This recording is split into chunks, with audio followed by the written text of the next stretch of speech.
Ms. Kowalchuk, we'll turn it over to you. Thank you for coming.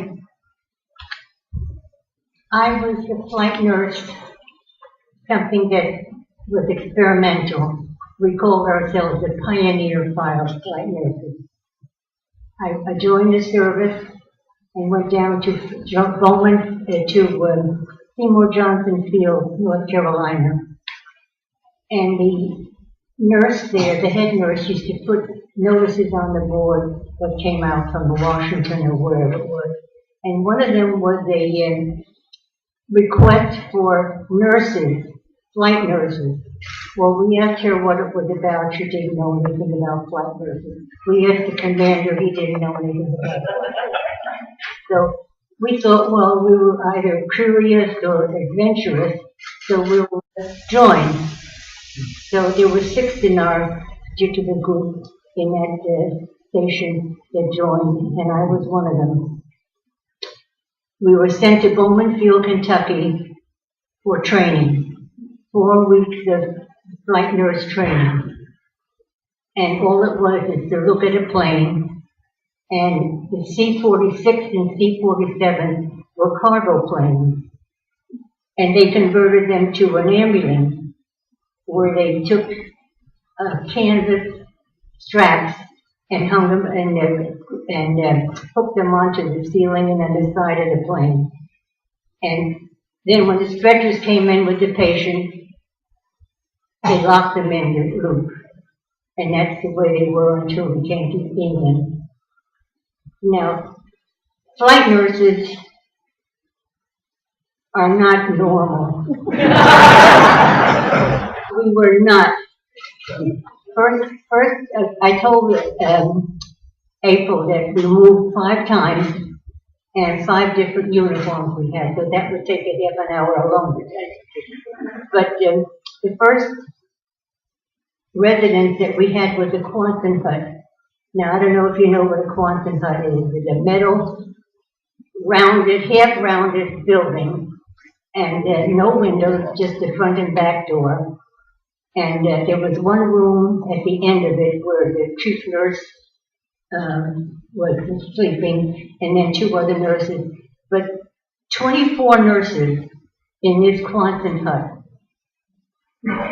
We slept head to foot, so that if we coughed, we wouldn't cough in somebody's face. But the beautiful thing about it was we had 1 bathroom, 1 toilet, and 1 sink. And how we did it, we learned to wash ourselves, you know, the sponge bath. Well, we had loads of sponge baths. And every time we went to a station where they had a building, like a Red Cross building, we'd run into it and take a shower. But there were times when we didn't have a shower for 3 weeks. But and we somehow managed. We didn't know one another before we went to training, so we took guff from one another, and we gave each other hints on what to do. Now, you want to wash your hair? Well, 3 of us took our helmets, filled them up, and the one put her head in there to soap up, and the other 2 were to rinse.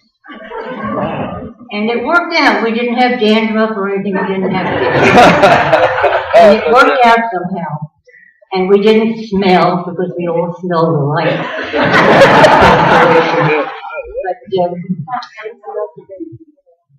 But we had a patriotism.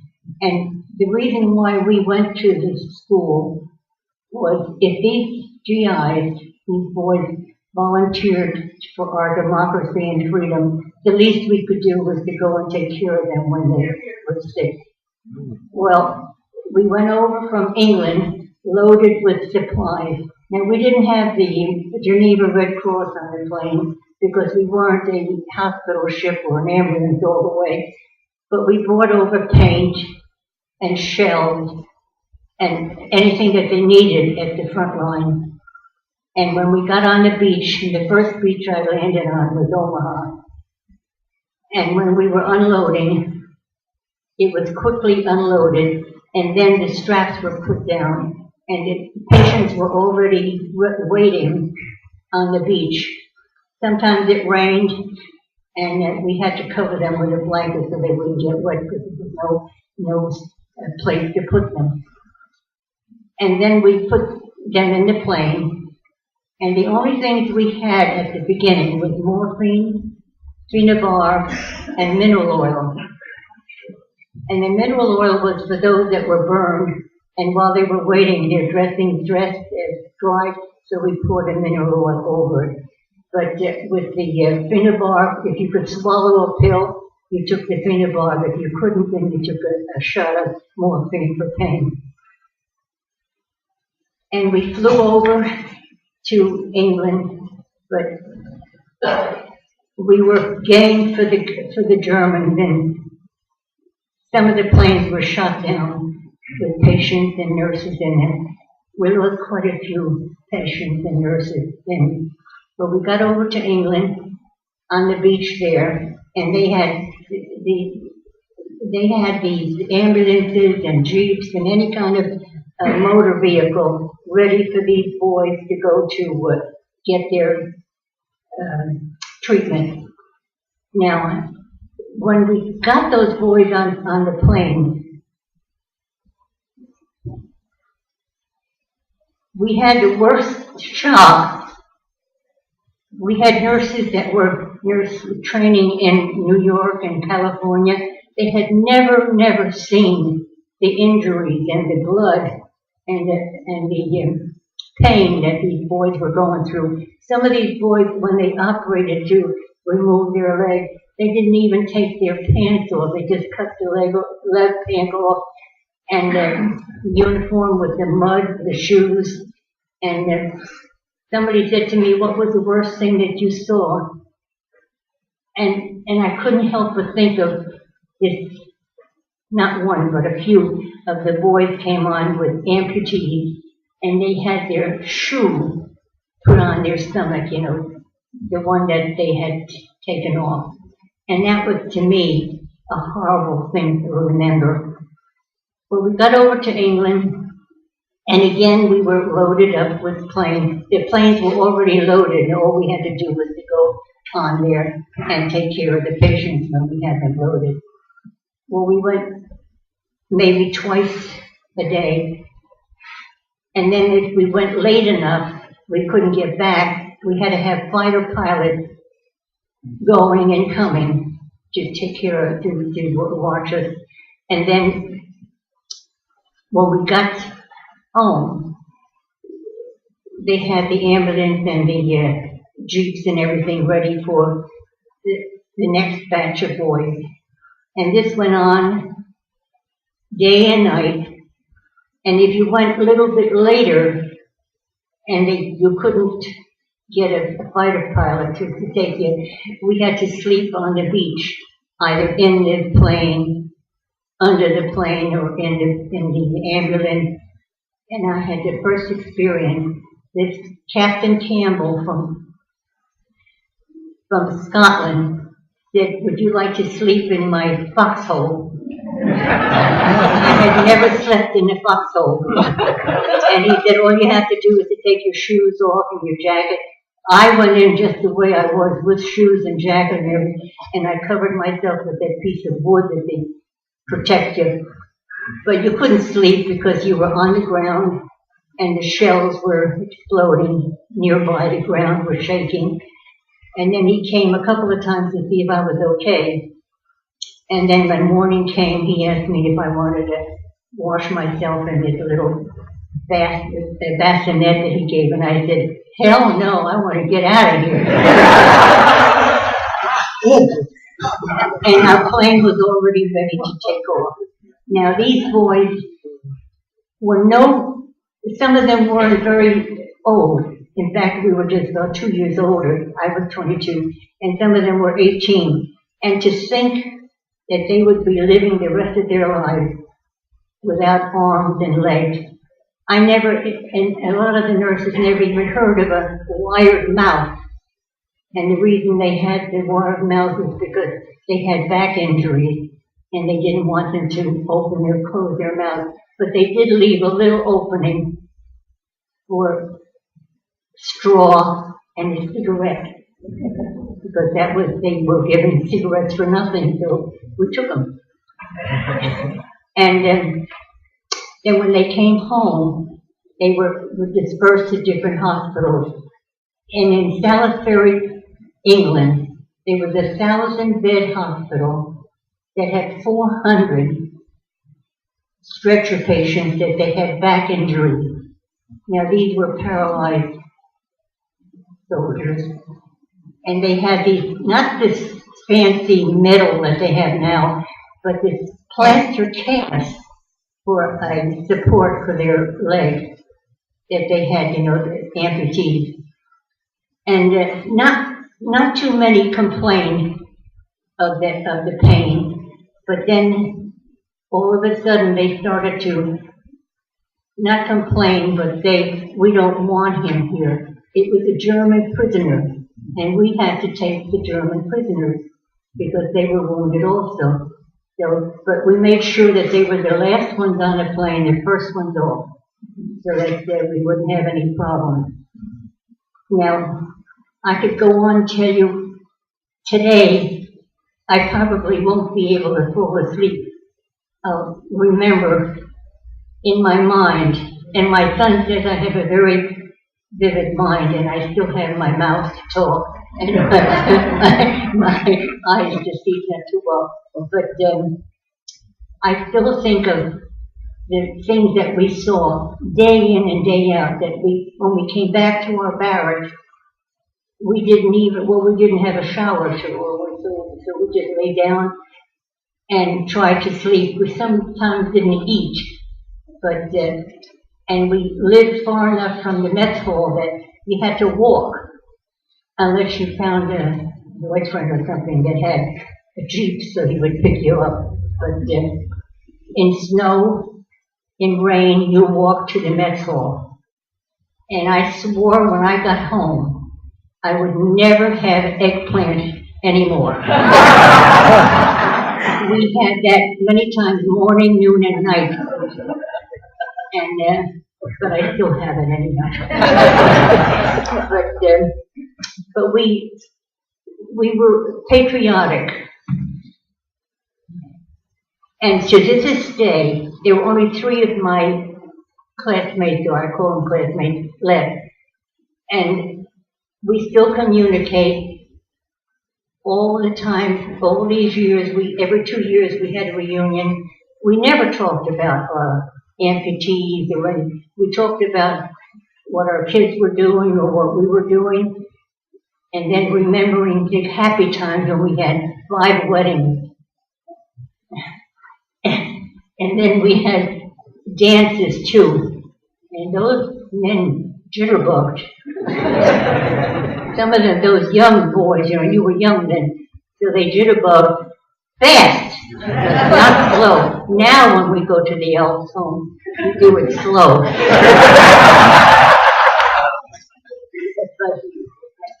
But there are things that I would like to tell you, but it would take a whole day to tell you. I have some notes here that on Christmas Day, 1944, when Patton came over to Cherbourg with his troops and his tanks, our boys got into them and didn't realize that their Germans had put mines in the ground. And we had many, many amputees at that time, and arms and legs shut off. And you can't understand how these boys took the pain. They must have had pain, but they never complained about it. They always said, take care of him first before you take care of me, when the other one was crying. We had first of all, we had 25 nurses, 5 weddings, and 3 suicides. But that was when they came home. And we were shocked at the 2 of them. We never thought they would do anything like that. But this was something that I even, when I got home, my mother found me under my bed because I heard a plane, and I screamed and went under the bed. It was the tearing of your heart and soul to see this injury. Now I could tell you happy things that happened, stupid things that happened, and we laugh about now, but funeral was the first thing that we had, the first one we had. One of our girls got a letter from her mother in the States and said, your brother's very sick, please come home if you can. So she asked the commander officer, and he said, yeah, you can take one of the girls who's in Scotland now, and you can go and take her place. So she did. And Shumpert and I pulled straws to see who would give Viviana the trip, and of course I lost. So she went in my place. Well, she got home to her brother's funeral. He died. But on the way back with supplies, she was the one who brought whole blood back to the troops. And when she came back, they hit a mountain, and all of them were killed.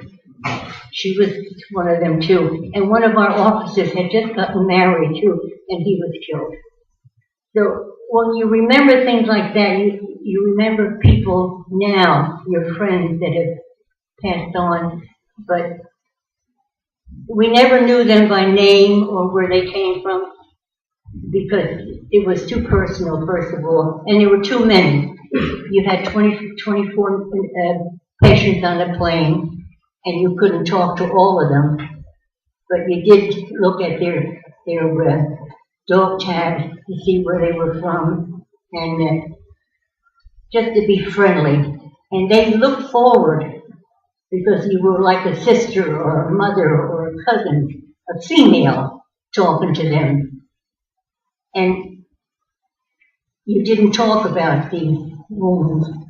You talked about when they were getting home, and they wanted to get away from that field too, where they were hurt. But I can tell you that this experiment was very, very successful, because you go to South Carolina and you'll see this plane and not take 24 patients, but they can operate on this plane. They can take x-rays. They have doctors, nurses on the plane. Here, that was the result from our pioneer flight nurses. We started to be able to forget something like that. But, and I've given about 34 or 35 speeches like this here in Virginia. And nobody ever heard of a flight nurse. Nobody. They didn't know. Flight nurse? Who the hell was she? And what was she doing? Flying? No. She was in the plane with the pilot. And then when I came here, my son came to visit me, and I went to speak to the nurses in Roanoke, and he said, do you mind if I go? And I said, no. But he went with me, and I spoke like this.